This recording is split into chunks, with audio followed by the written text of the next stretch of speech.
Hello and welcome to 3.2 TV. I am Vishakha Thakur. Tech giant Facebook rebranded to Meta in October 2021. And since then, Metaverse has been a buzzword. Also, there's a lot happening in the Web3 space, where Web3 is already driving millions of dollars into the economy. So to discuss more about Metaverse and Web3, we have invited AI and quantum scientist and Chief Digital Officer at Allied Digital Services, Mr. Utpal Chakraborty. Welcome to 3.2 TV, sir.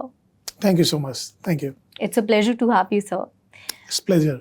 So, sir, as we transition from Web 2 to Web 3, how is Web 3 conceptually different from Web 2?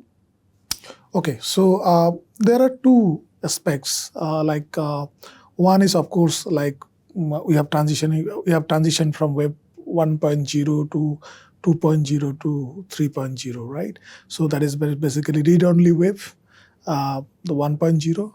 And then read and write, the social media and all those things in 2.0. And now in 3.0, definitely the immersive experience that you get with the 3D world, right? So that is more of an experience perspective. The entire digital world or the entire internet has been in some way hijacked by some of the big companies, okay? And it is more kind of a centralized environment. Okay, so now you are generating content, but your content is not with you. It is with a centralized organization. Now, there are many disadvantages for that. Okay, as a user or a consumer, there are many disadvantages for that. For example, what about your privacy or the security of your data? Then what about the monetization of data? So you are the owner of your data, but you are no way the beneficiary of that data, right? So your data has been used by somebody and they are doing their business.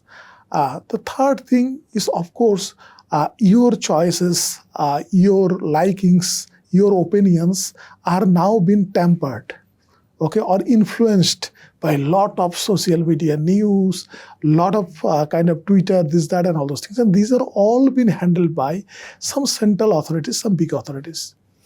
Then what is the solution? The solution is to go decentralized, right? And decentralization is the heart of Web 3. Decentralization is the heart of Web 3. And we are again going back to the community concept, wherein it will be a community, of course a big community. We will have community guidelines, community policies, okay, so that nobody can throw me out from the social media for any reason, right? Because community will decide, okay? It is not one single entity, but the community is going to decide. So with this, there are a lot of advantages. First of all, now probably any digital asset that you have, you can monetize that as a consumer or as a normal user. Okay, that's where NFT and all other things came into picture, right? So this is a brilliant concept. Okay, so today if you have any digital asset, you can essentially convert it into NFT and you can monetize it. Right? Second thing, you are getting a most democratic marketplace wherein whether you are a small business player or a big business player coming from any parts of the world, you can actually do your business democratically without facing a huge competition, okay, from the big players, right? So that is another advantage. So Web3 as a concept brings a lot of advantages, and definitely we should embrace this kind of things. Of course, I mean, for any new concept or technology, when it comes, it takes a little bit of time for the adoption. But I think the concept-wise is a brilliant concept, and we all should embrace that. Correct. So India is at the helm of G20. And what do you think, once the regulations comes, how Metaverse is going to grow in India? Yeah, of course. For that matter, in any countries, right? And India, if you look at the union budget this time, and already they have been telling that, of course, for their defense, they will be building metaverse for giving those kind of trainings, right? Because various AI institutions will be open. Right, exactly. And also for education, okay, so they want to invest on metaverse and this kind of 3D technologies for education and all other things. So I think there is a great future. and this is already has taken the momentum, and I think in coming years it is going to take. And now let's not mix crypto with metaverse and Web3 and all those things. That is a different story altogether. But if you look at metaverse, Web3, blockchain, NFTs kind of thing, it is definitely going to fly. Okay, so there is no doubt about that. It is only a matter of time.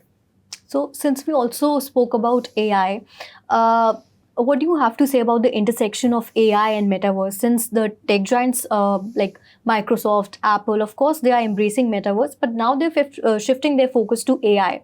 So what do you have to say about the intersection of AI and metaverse? Yeah, so I think AI is an integral part of metaverse and Web3, of course, because there are many areas wherein AI is required. Otherwise, you cannot have that kind of a virtual environment, right? So you need AI there. So it could be probably for personalization. It could be bringing some analytics of the huge amount of data that has been generated in this kind of environment.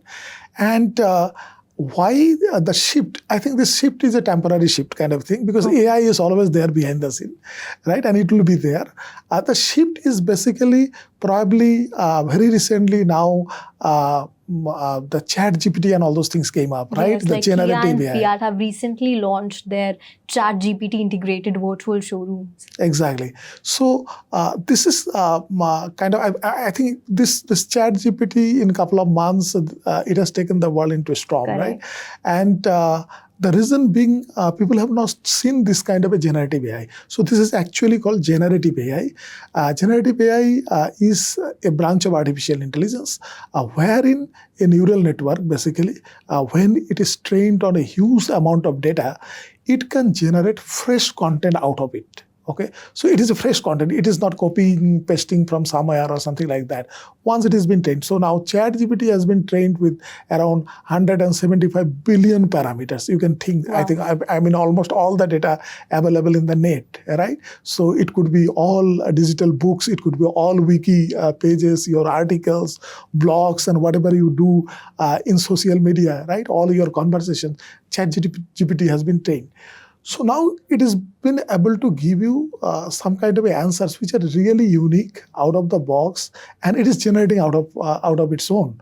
So that is the reason probably now companies are shifting their focus a little bit onto AI than in the metaverse. But yes, metaverse has not, I think, lost its focus. It is still being there, and it is going to be there. And AI is going to be the integral part of it. Even the conversations, like when you build a metaverse, like the avatar to avatar communication, right, or conversation, when you want to do, there your neural voice kind of technologies, AI technologies comes into play, okay, and it plays an important role.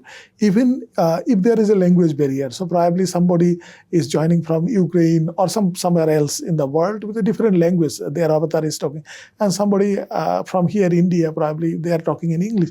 So those kind of conversions and all those things, okay, so those are all been taken care by the artificial intelligence. And also, I think artificial intelligence has and going to make the entire virtual universe more interactive, more intuitive in the future. So that's the what AI can do in the metaverse, right? So since you spoke about one of the technology behind metaverse, AI, artificial intelligence, you also recently launched a book on metaverse and Web3 at IIT Bombay. So what are the key technologies behind metaverse, of course, including AI? Right.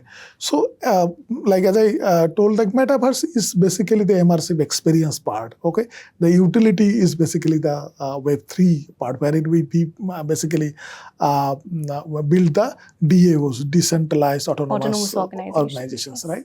So, in the metaverse, we of course require the 3D technology, like 3D modeling and all. And for that, there are many gaming platforms are there, like Unity, Unreal are the most popular one to build that 3D environment. And then if you want to build a completely transactional metaverse platform, then definitely blockchain is the backbone, right? So all your transactions need to happen in a decentralized way. through blockchain, right? And AI is definitely there. Apart from that, also there are various other packages and technologies. These are small technologies like on the Internet of JavaScript. Things. IoTs are there, and some of the packages, those will be required to make it a full-fledged transactional metaverse kind of a thing. Like, for example, we have built a metaverse bank branch, wherein actually the customer avatar can go to the bank and he or she can do any kind of transactions which you do normally in your mobile banking or in your internet banking, right? So probably to build this, we have used around 7 to 8 technologies together to make it that perfect when an avatar goes and does kind of a transaction and gets the feedback, he or she can sit with the bank relationship manager and discuss about something, some loan and all those things. Those are possible. Even what we have created is actually bank can launch any kind of products. So for any kind of new products, right? So there is a launching pad. People can go, other avatars can come, they can invite the other avatars, they can come and they can actually launch that product. So for new variant of credit card probably, or a new variant of loan. So that is possible. So yes, the technology plays a major role, but the most important is the decentralization, and which I think blockchain, the smart contracts and all, they play a major role. All right. So thank you so much, sir, for sharing your views and knowledge with our viewers. It was great having you on the show. Thank you so much. Thank you so much for inviting me here. So this was Mr. Utpal Chakrabarti, AI and quantum scientist and Chief Digital Officer at Allied Digital Services. He shared his insights on Metaverse and the future of Web3. Keep watching 3.0 TV for more such interviews. This is me, Vishakha Thakur, signing off. And do like, share and subscribe to our channel.